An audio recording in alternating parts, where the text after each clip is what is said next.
안녕하십니까. 한 주간 동안 특별한 말씀의 잔치를 통해서 함께 귀한 은혜를 나눌 수 있게 하신 하나님께 감사드립니다.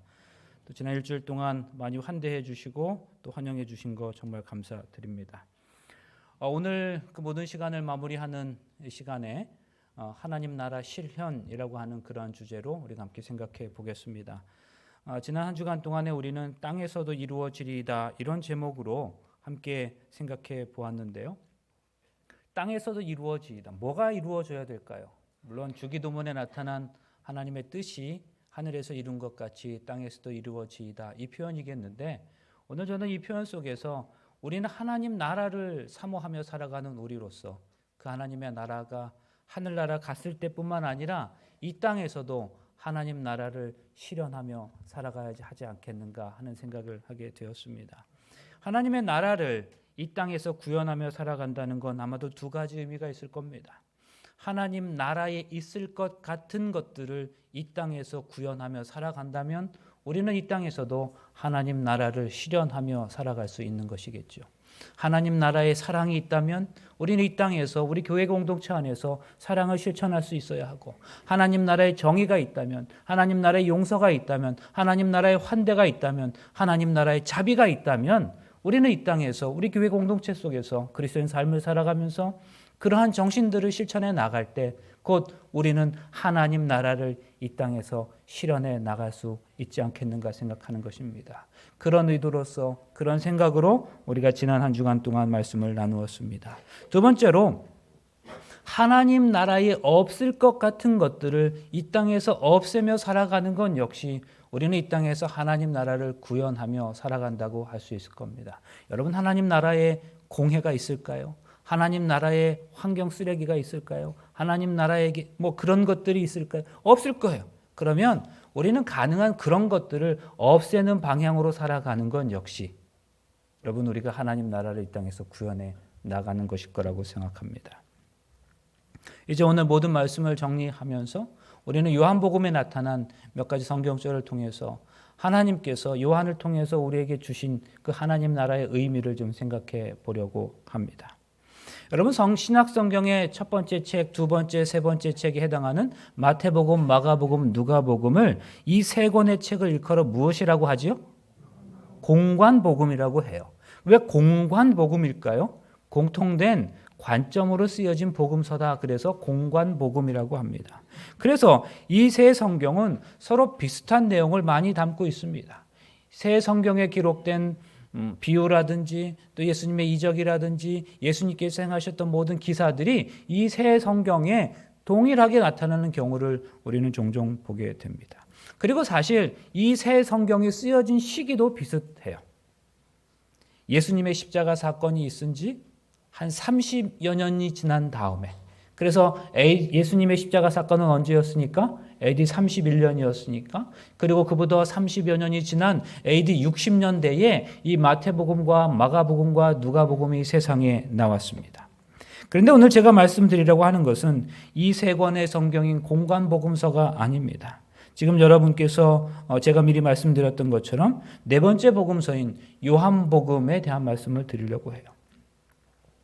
서기 2000년이 지나고 시간이 계속해서 흐르면서 예수님을 믿는 성도들 가운데 경험하게 되는 딜레마가 있는데 그것은 뭔가 하면 바로 예수님의 재림의 지연입니다. 예수님의 재림이 지체되고 있는 거죠. 사실 요한이 요한복음을 기록했던 목적이 예수님의 재림이 지체되고 지연되고 있는 상황에서 우리 그리스도인들이 그 상황을 어떻게 대처해야 하겠는지를 설명하기 위해서 요한복음이 기록되었어요. 여러분, 우리가 가지고 있는 66권의 성경 중에서 가장 마지막으로 기록된 성경이 무슨 책일까요? 요한계시록. 아니요. 요한계시록이라고 생각하지만 사실은 우리 66권 가운데서 시기적으로 가장 늦게 쓰여진 성경이 요한복음이에요. 요한계시록은 요한이 밤모섬에서 유배되어 있을 때 기록된 성경이지만 요한복음은 그 밤모섬에서 풀려나서 요한이 에베소에 머물고 있을 때 기록한 책이 요한복음이에요. 그러니까 이 요한복음은 성경 중에서 우리와 시기적으로 가장 가까운 시기에 기록된 성경이에요. AD 90년대 후반인데요. 자, 그래서 공관복음은 마태복음과 마가복음과 누가복음은 AD 몇 년경에 쓰여졌다고 말씀드렸어요? 한 60년대쯤에 쓰여졌어요. 60년대에. 그러면 요한복음은 언제 쓰여졌을까? 요한복음은 공간복음이 세상에 나온 지 또 30여 년이 지난 AD 90년대 후반에 이 요한복음이 기록되게 된 것입니다. 그런데요, 그렇게 30년 정도를 격하고 시간 차이가 있어서 기록된 이 성경이 사실 종말에 대한 관점이 달라요.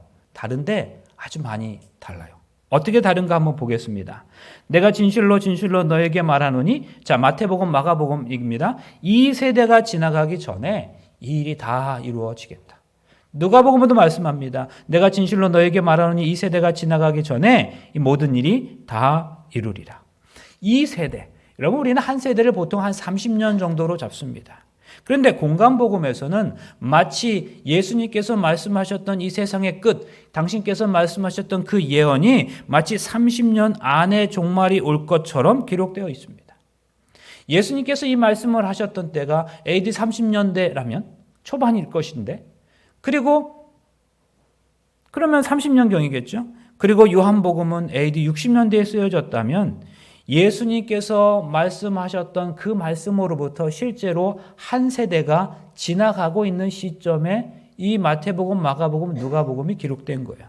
그러니까 AD 60년대에 마태를 통해서 또 성경을 받아들였던 많은 그리스도인들은 그 성경을 읽으면서 아, 그래 맞아. 30년 전에 예수님께서 이 말씀을 하셨어. 그런데 예수님께서 30년 전에 말씀하실 때에 이 세대가 이르기 전에 세상의 끝이 이르겠다고 말씀하셨고, 지금 이제 그때로부터 30년이 지났으니까 이제 곧 세상의 종말이 이르겠구나. 그들이 그렇게 생각하지 않았을까요?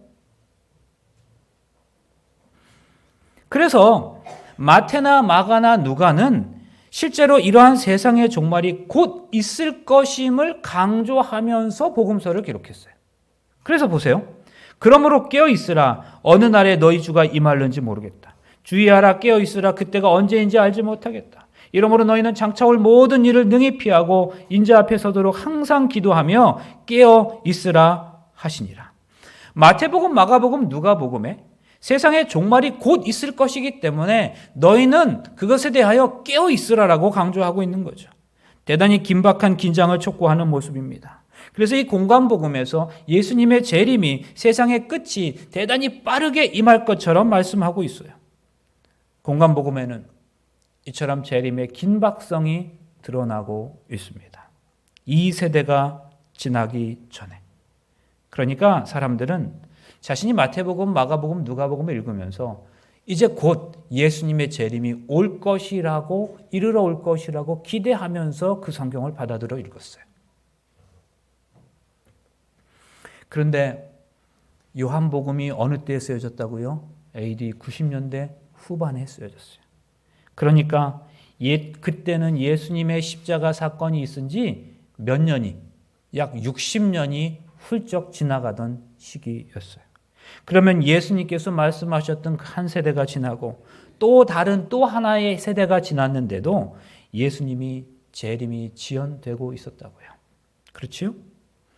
이미 예수님께서 AD 30년경에 이 세대에 대한 말씀을 하시고 30년이 지났는데, 그래서 사람들은 30년을 기다렸는데 그때 세상의 끝이 오는 줄 알았어요. 그런데 그게 아니에요. 그리고 또 30년이 지나서 여전히 예수님의 재림을 기다리면서 신앙생활하고 있는데도 여전히 예수님의 재림이 지체되고 있는 상황이었어요. 이제 요한이 요한복음을 기록할 수밖에 없었던 이유는 예수님께서 하늘로 승천하신 이후요, 그 모든 그리스도인들이 예수님의 재림을 기다렸는데 아직도 예수님께서 재림하시지 않으신 거예요. 예수님의 재림이 지체되고 있는 것입니다.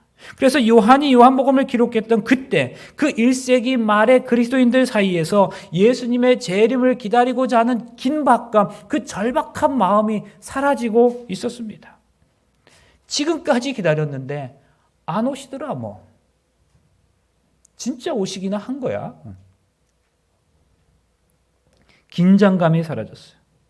그래서 이 그리스도인들에게 예수님의 재림이 지체되는 것에 대한 바로 오늘 이 순간에 매일의 신앙적 경험을 하도록 촉구하는 것이 필요하게 되었던 것이지요.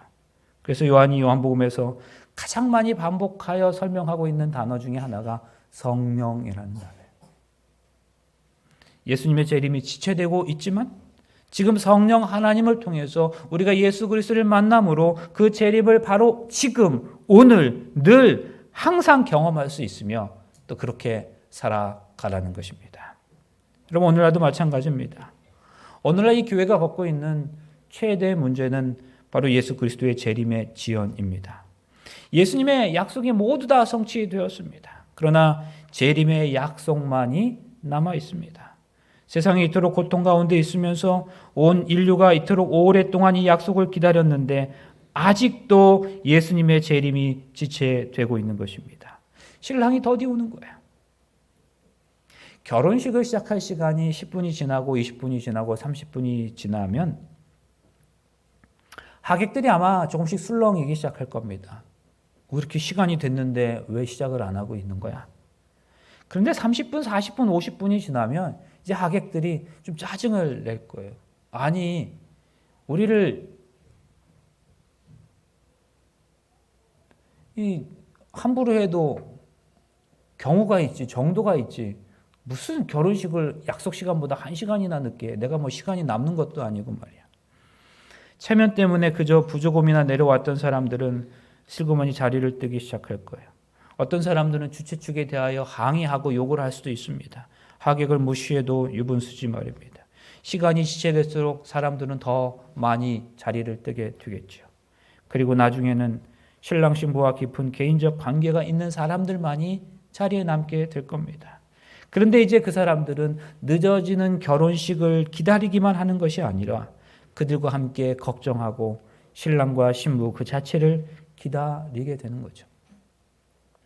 마찬가지입니다. 예수님의 재림을 기다리는 사람들은 예수님의 재림이 지연될 때에 지쳐서 떨어져 세상으로 돌아가게 될 거예요. AD 1세기에 예수님의 재림을 기다리던 그리스도인들에게 이런 혼란이 찾아왔습니다. 예수님의 재림을 기다리며 간절히 사모했는데 그 예수님의 재림에 늦어지자 그들의 가졌던 신앙모자도 포기하고 세상으로 돌아가는 사람들이 생겨나게 되는 거예요. 기다리던 예수님의 재림이 지체되고 있습니다. 이러한 상황에서 요한은 이들에게 다시 말씀드려서 재림, 그리스도의 재림이라고 하는 그 사건의 중심을 맞추어서 그 종말만을 생각하며 살아가는 사람들에게 무엇인가를 말해줄 필요가 있었던 거죠. 예수님의 재림에 대한 분명한 종말론적, 신학적 이해가 필요했던 거죠. 사실 이런 상황에서 가장 좋은 게 뭔지 아세요? 시기 정하는 거예요. 언제쯤에 오실 거야? 다시 한번 힘내보자. 그렇게 하는 거예요. 근데 그건 성서적 아니죠. 그날과 그 시는 아무도 모르기 때문입니다. 그래서 요한이 예수님의 재림이 지연되고 있는 상황에서 그 긴장감이 사라진 그 AD 1세기 말의 그리스도인들에게 무엇을 말하는가? 요한복음 1장 14절에 이렇게 말씀합니다. 말씀 육신이 되어 우리 가운데 거하심에 우리가 그 영광을 보니 아버지의 독생자의 영광이요 은혜와 진리가 충만하더라. 요한은 요한복음을 기록하면서 그 처음 1장에서 예수님께서 이미 이 땅에 오셨다는 것을 강조하고 있습니다. 자, 보세요. 예수님의 재림을 기다리는 사람들에게 예수님께서 오셨다는 것을 선포함으로써 요한복음을 열어가고 있는 거죠. 그런데 구약 성경에서 종종 이런 표현이 등장합니다. 너희는 내가 호렙에서 온 이스라엘을 위해서 내 종 모세에게 명한 법 곧 율례와 법도를 기억하라. 보라, 여호와의 크고 두려운 날이 이르기 전에 내가 선지 엘리야를 보내리니 그가 아비의 마음을 자녀에게로 돌이키게 하고 자녀들의 마음을 그들의 아비에게로 돌이키게 하리라.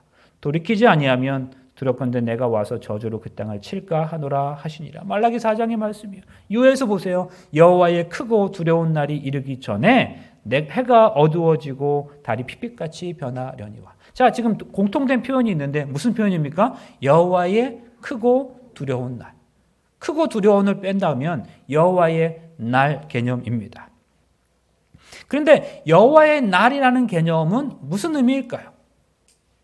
이것은 저의 것입니다. 나의 것이에요. 그러면 이것은 나에게 속한 것이라는 의미겠죠. 여호와의 날이라고 한다면 그 날은 여호와께 속한 날일 것입니다. 그런데 그 표현 말고도 그 이해 말고도 다르게 이해할 수 있어요. 무엇인가 하면 여호와 하나님께서 인간 세상, 인간 역사에 방문하시는 날이 바로 여호와의 날이기도 해요. 그 여호와의 날이라고 하는 의미 속에는 하나님께서 인간에게 방문하시는 날 개념을 포함하고 있습니다. 그런데 하나님께서 인간 세상을 방문하시는 데는 그 이유와 목적이 있을 거예요. 그 이유와 목적이 뭘까요? 하나님이 인간에게 오시는 그날은 무엇하기 위해서? 구원과 심판이에요. 그런데 그 구원과 심판은 항상 무엇을 의미할까요? 시간적으로 끝일까요? 처음일까요? 끝이겠죠. 종말을 의미하는 거예요. 왜요? 세상의 종말에 믿는 사람들은 구원을 얻을 것이고 믿지 않는 사람들은 심판을 받을 겁니다. 심판은 처음에 하는 게 아니라 마지막에 하는 거잖아요. 그래서 성경에 이런 표현이 있죠. 히브리서에 한 번 죽는 것은 사람에게 정해진 것이고 그 외에는 심판이 있겠다. 그렇게 말씀합니다. 한 번 죽는 건 개인의 종말이죠. 그 종말 이후에는 무엇이 있는 거예요? 심판이에요. 그러니까 종말 개념과 심판 개념은 항상 연결이 되어져 있어요.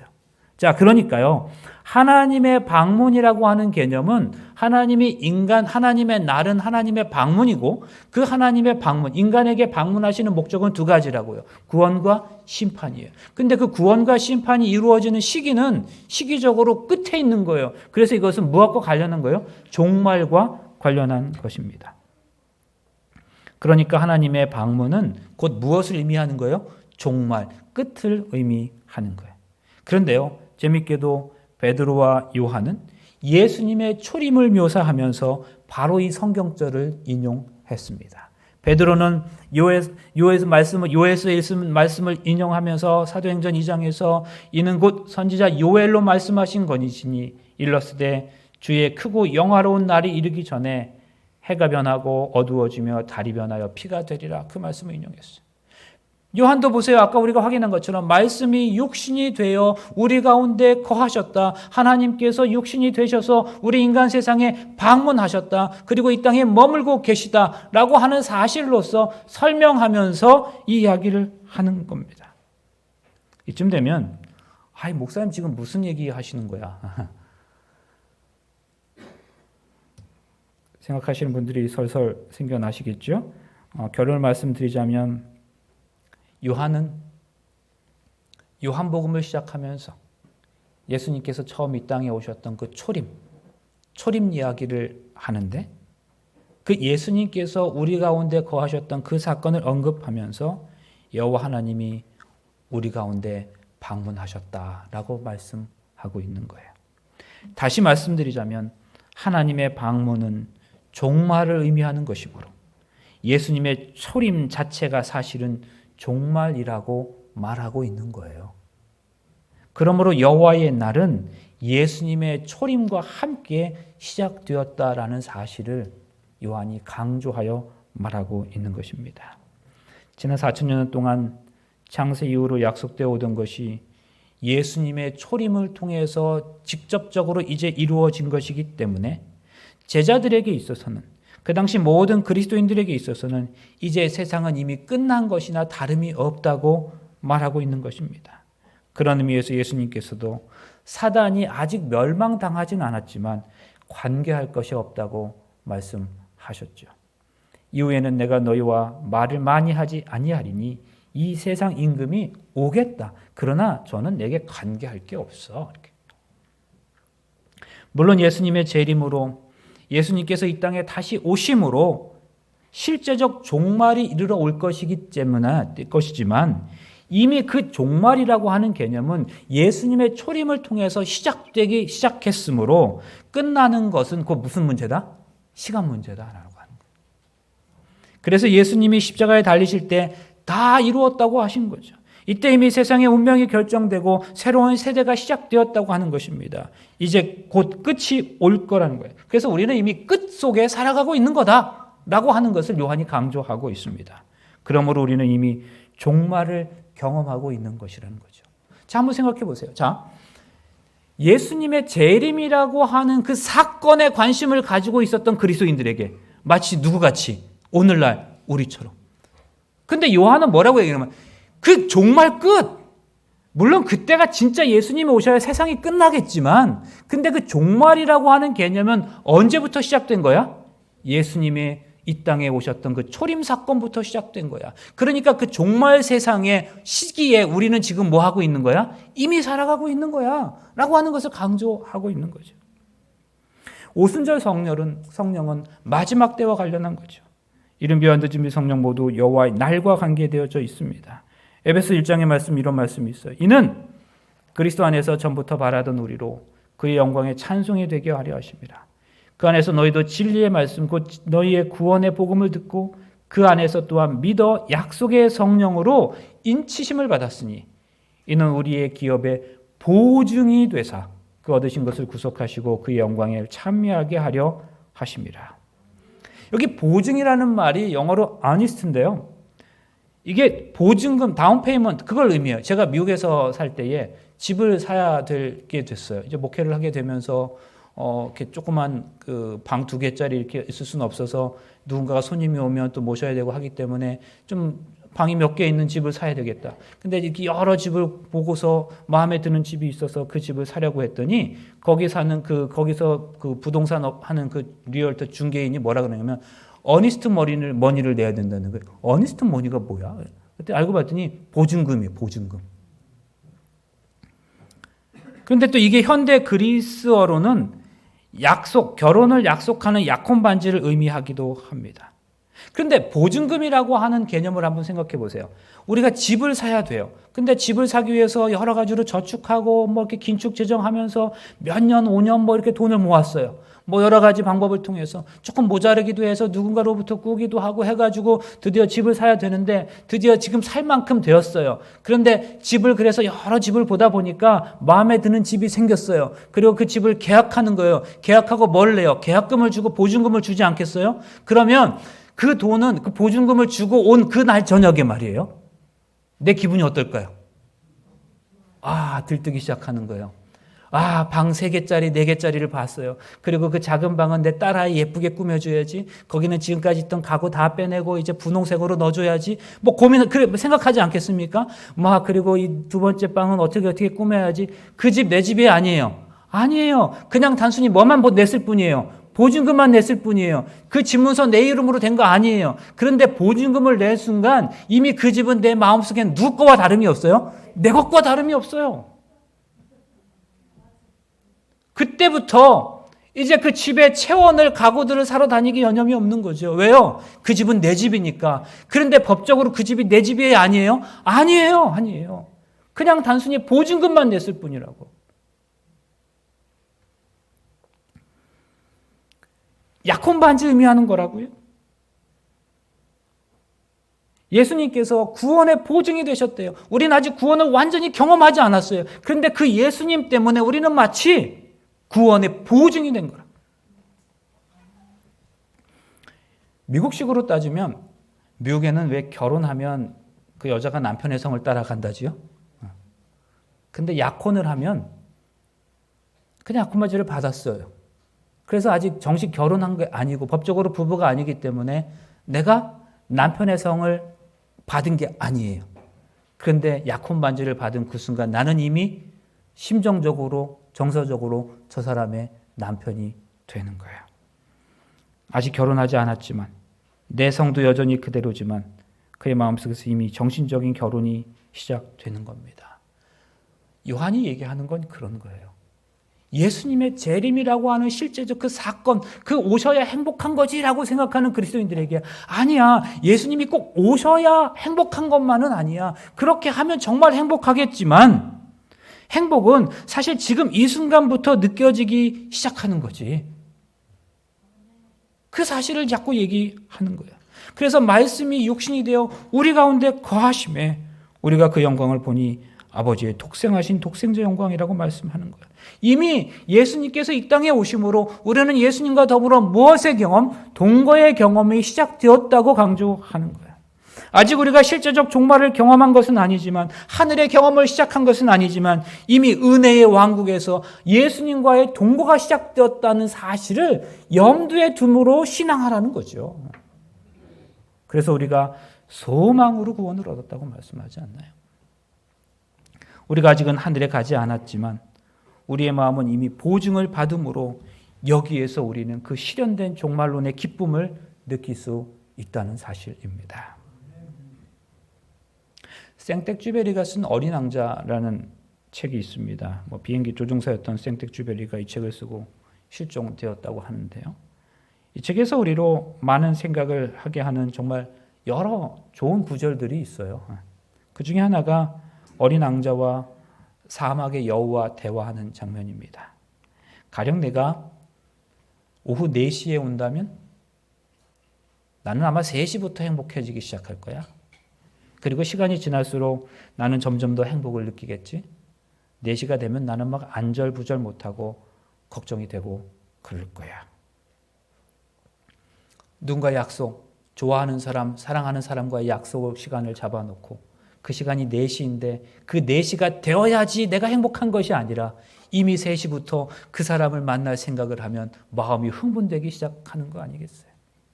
약속한 4시가 아직 오진 않았지만 정말 사랑하면 3시부터, 아니 이미 그 전부터 그 사랑하는 사람을 만나게 될 기념감에 벌써 행복에 찾아드는 겁니다. 그리고 마음으로는 이미 만나고 있는 거죠. 그러면 여러분 기억하세요. 우리 주님의 재림의 날에 우리의 운명이 결정되는 것이 아니라 우리의 운명은 지금 바로 여기서 결정되는 거예요. 그러므로 오늘 우리가 예수님을 우리 마음에 모신다면 이미 우리는 천국을 경험하는 거죠. 영광의 천국은 아직 이르지 않았습니다. 그러나 오늘 우리가 은혜의 천국을 경험할 수 있다면 우리는 예수님의 재림의 지연이라는 사실마저도 기쁘게 견뎌낼 수 있는 것입니다. 이것이 바로 1세기 이후의 독자들에게 요한이 그토록 말하기를 원했던 부분이었어요. 사랑하는 성도 여러분, 우리 주님은 오실 겁니다. 반드시 오실 겁니다. 언제일지는 우리가 알지 못하지만 분명히 오실 겁니다. 오늘 우리 주님의 재림에 지연된다고 해서 우리의 믿음이 흔들릴 것이 아니라 우리 주님을 내 안에 모심으로 주님과의 동거를 오늘 지금 시작하시는 우리 모두가 되실 수 있기를 간절히 소망합니다.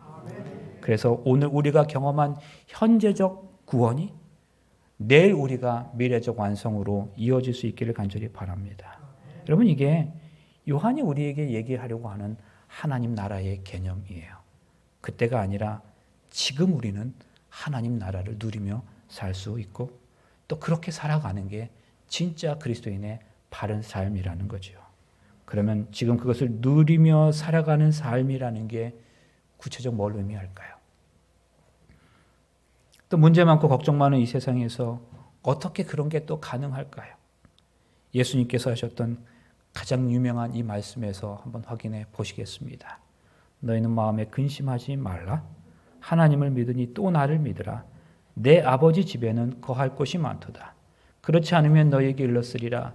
내가 너희를 위하여 처소를 예비하러 가노니 가서 너희를 위하여 처소를 예비하면 내가 다시 와서 너희를 내게로 영접하여 나 있는 곳에 너희도 있게 하리라. 여러분, 이 말씀이 이해가 되십니까? 네. 근데 저는 사실 처음에 이 말씀이 논리적으로 이해가 안 됐어요. 이 부분 이해가 참 어려웠어요. 왜냐하면 잘 보세요. 지금 예수님의 제자들은 예수님을 따라다니고 있잖아요. 근데 그냥 따라다니는 건 아니에요. 왜냐하면 집과 직장을 다 버리고 따라다니고 있어요. 그렇게 예수님을 따르고 있는데 제자들은 그런데 자신의 마음속에 그 예수님을 따라다니는 특별한 이유가 있었어요.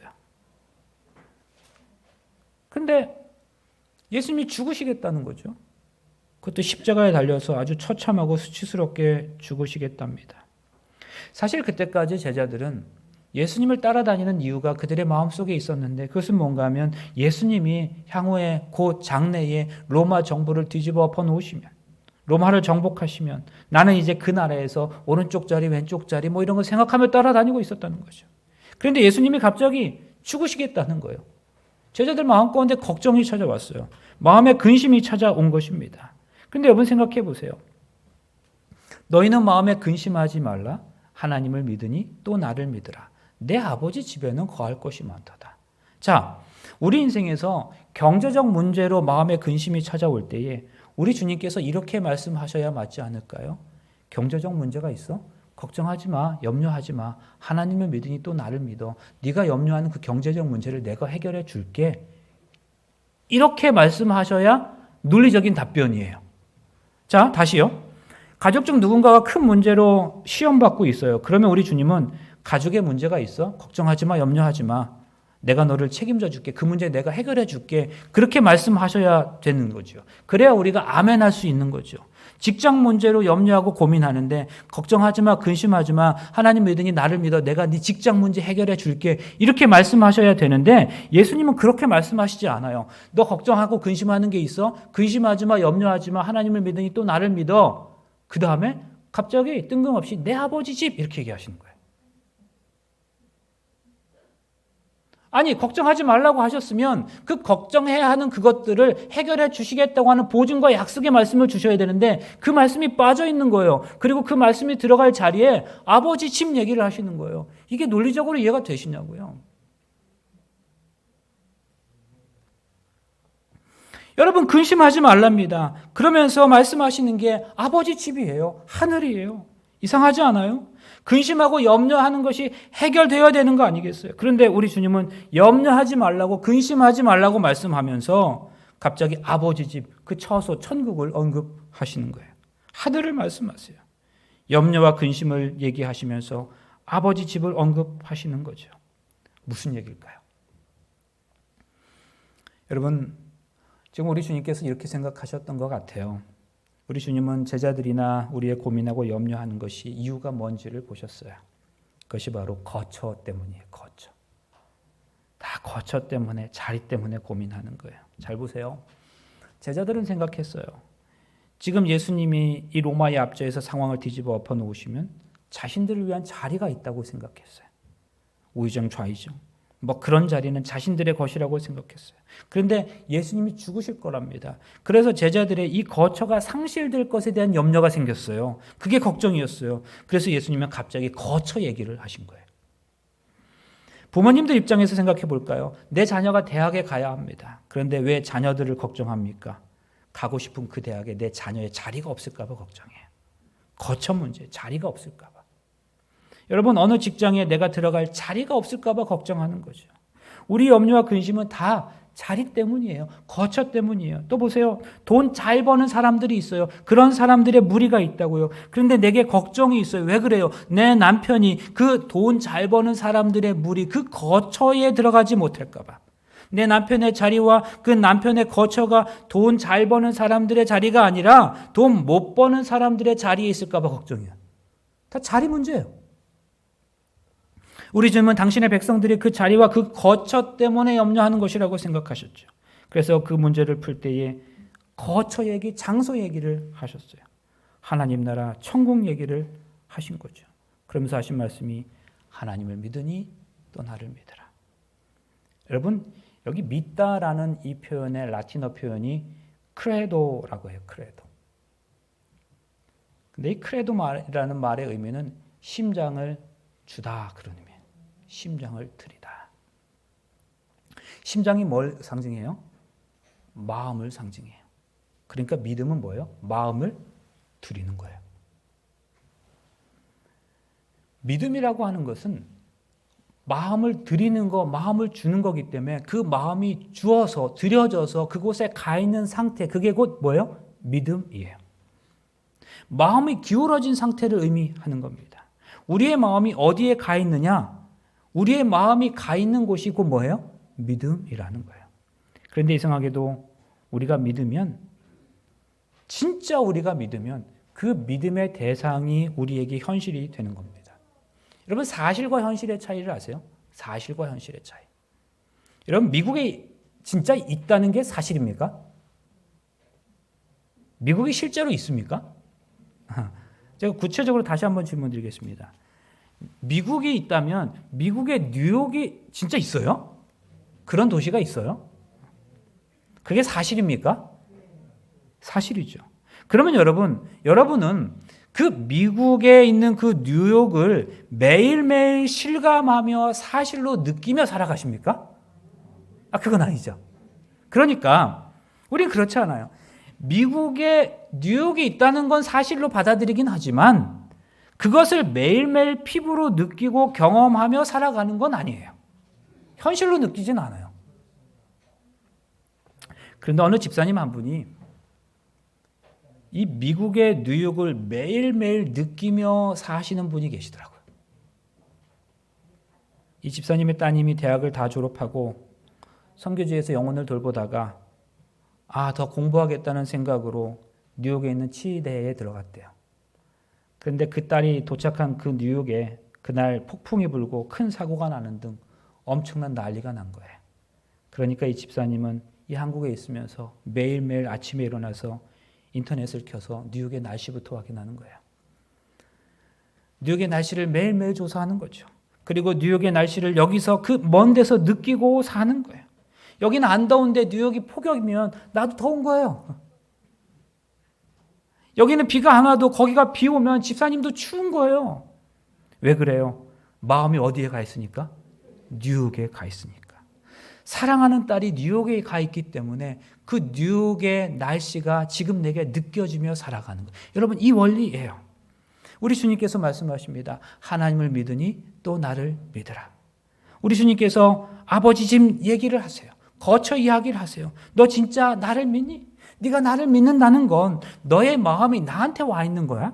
그런데 하나님의 나라 그 하나님을 사랑하는 거랍니다. 마음이 같다는 것 곧 사랑한다는 말이지요. 사랑하니까 뉴욕의 날씨가 지금 나의 삶에서 이 한국 땅에서 현실로 느껴지는 것처럼 우리가 예수님을 사랑합니다. 그랬더니 그 예수님의 그 나라가 오늘 우리의 삶에서 느껴진다 이 말이에요.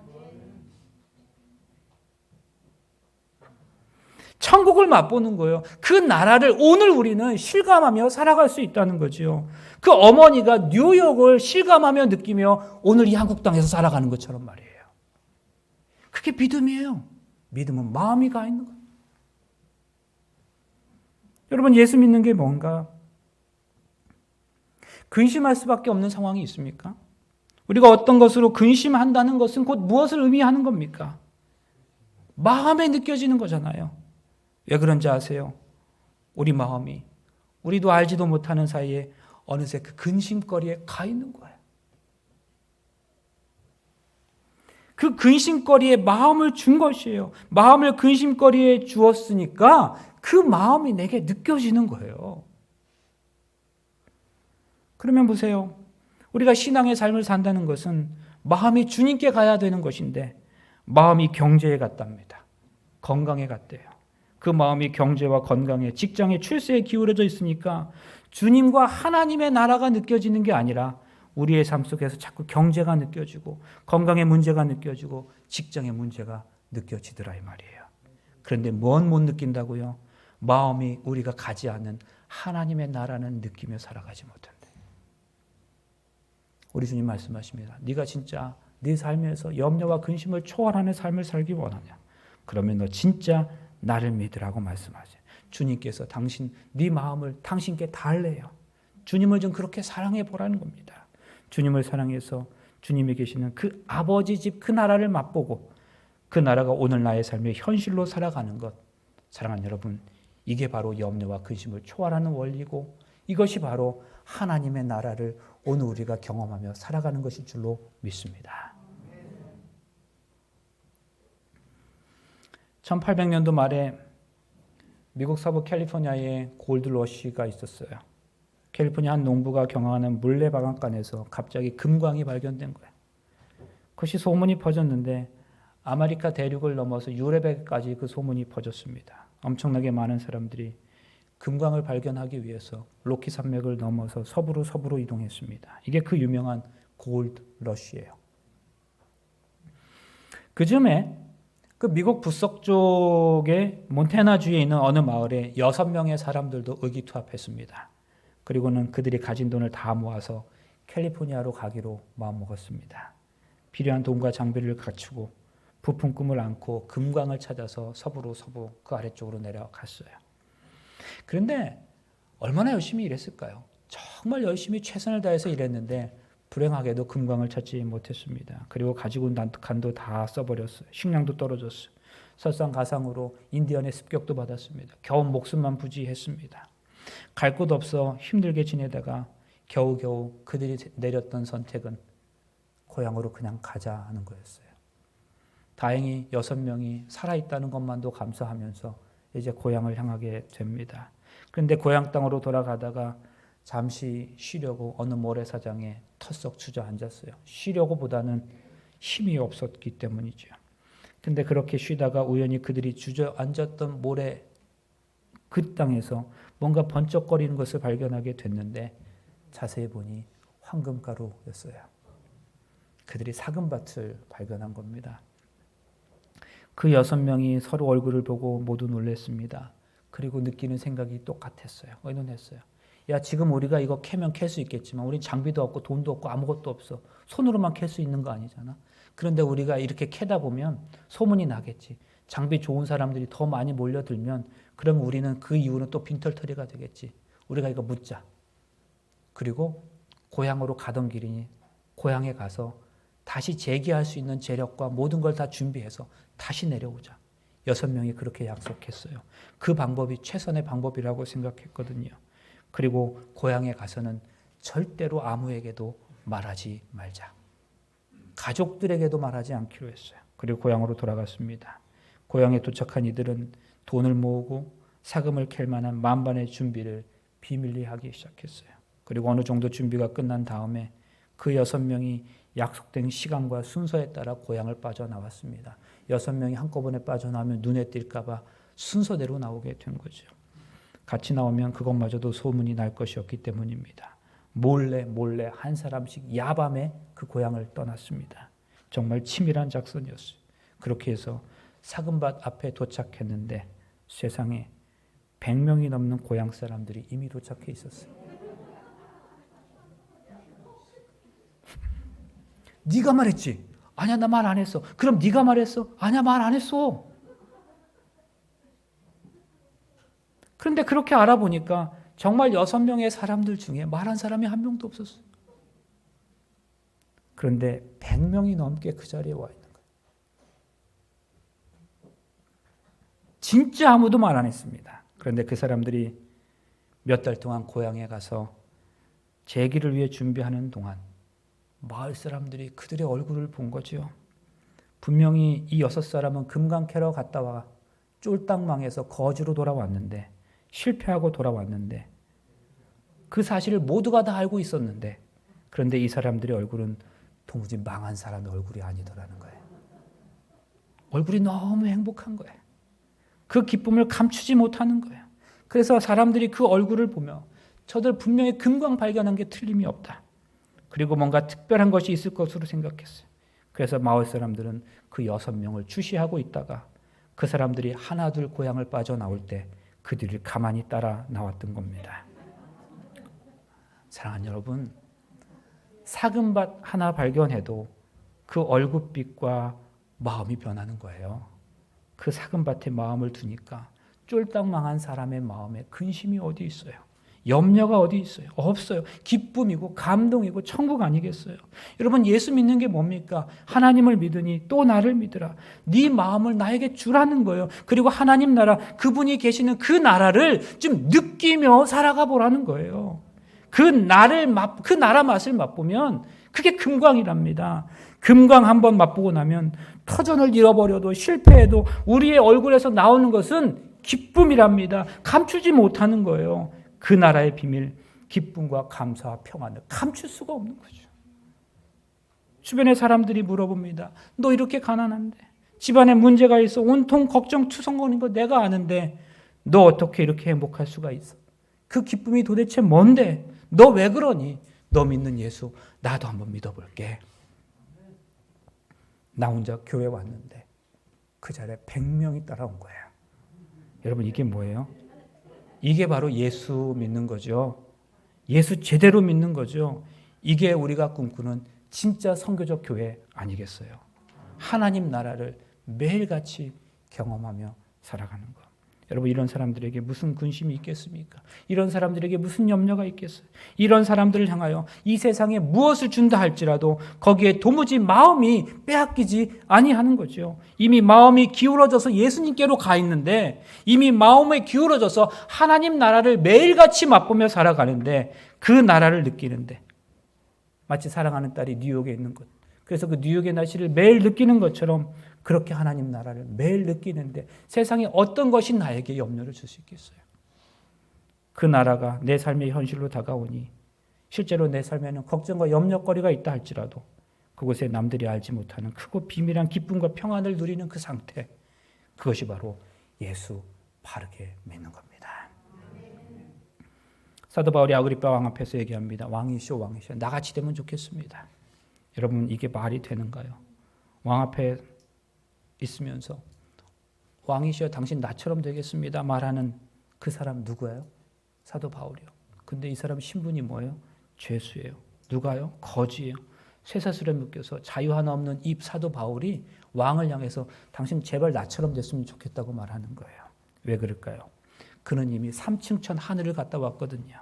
천국을 맛보고 왔거든요. 천국을 맛보았더니 이 땅에서 그를 묶을 수 있는 게 아무것도 없는 거예요. 왕 자리를 줘도 소용이 없답니다. 오히려 왕에게 당신 나를 부러워해야 한답니다. 왜요? 금광을 봤거든요. 하나님 나라를 바쁜 사람은 이 땅에 매일 수 있는 게 아무것도 없어요. 묶을 것이 없어요. 오늘 걸친 옷 한 벌밖에 없어요. 건강을 잃어버렸어요. 괜찮대요. 직장을 잃어버렸어요. 괜찮대요. 그 상황에서 당신 나처럼 되면 좋겠습니다. 고백한다는 거예요. 왜요? 금광을 발견한 사람은 오늘 이 땅에서 어떠한 상황 속에 있어도 그 나라가 내 나라요, 하나님 나라를 나의 현실로 받아들일 뿐만 아니라 그 나라가 오늘 주는 기쁨과 행복이 오늘 내가 느끼며 살아갈 수 있는 것이기 때문입니다. 그러므로 오늘 그 천국을 맛보며 경험함으로 아직 실제적 천국은 이르지 않았지만 하나님 나라 안에서 진정한 기쁨으로 살아가시는 우리 모두가 되시길 간절히 바라면서 말씀을 마치겠습니다.